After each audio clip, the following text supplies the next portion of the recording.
And you can definitely use a mixer to mix your dough. It's a really great idea for anyone who's in the kitchen. If you do have any kind of mixer and you're looking to make perhaps more than one loaf, which I always say is a great idea, try and batch bake if you can.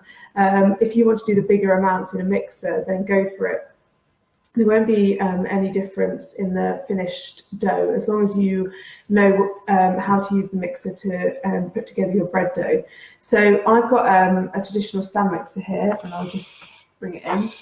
And if you're going to use one of these to mix your bread dough, then what I would suggest you do is when you've got the bowl here, I would suggest that you pop the water in to the bottom first, and then put the dry ingredients or any liquid, whatever liquid you're using for the dough, and then I'd put the dry ingredients in on top that you want to add in. And the reason for doing that is that once you pop the dough hook in and pop it down like that, when the machine starts up, the dough hook is actually going to revolve and draw up the ingredients, whatever's at the bottom of the bowl, up through the bowl. So if you do have the water at the bottom, it will just draw the water up through the dry ingredients and create that ball of dough around your dough hook.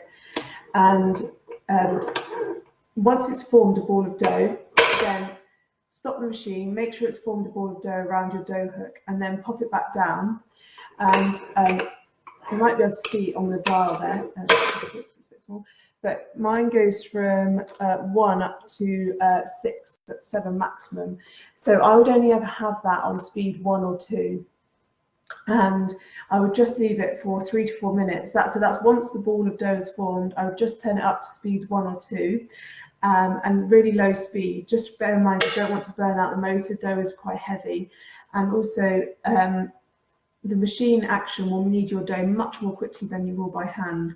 So if you're doing that, do keep an eye on it, and you want to go back to it after just 2 or 3 minutes and see if your dough is well kneaded, and then you might need to give it a minute or 2 more. But I don't suggest, first of all, don't suggest turning it up much higher than levels 1 or 2 on your mixer. And also make sure you're checking on it every 2 or 3 minutes, because you don't want to over knead it. So it's not a problem to use a dough mixer, but the one risk you have there is that you over knead the dough. So just keep an eye on it. If you want to know more about how to know when you've kneaded your dough enough, if you look in the video section of Bake Bread at Home group, there is another one I've created on how to know when you've kneaded your dough enough. So that should go with that to learn a bit more about how you should knead your dough. So I hope that helps. So it's absolutely fine to knead your dough with the dough hook in a mixer. Just keep an eye on it.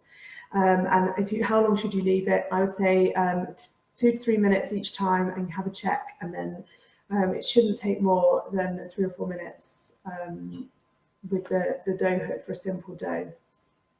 And that's at a fairly low speed.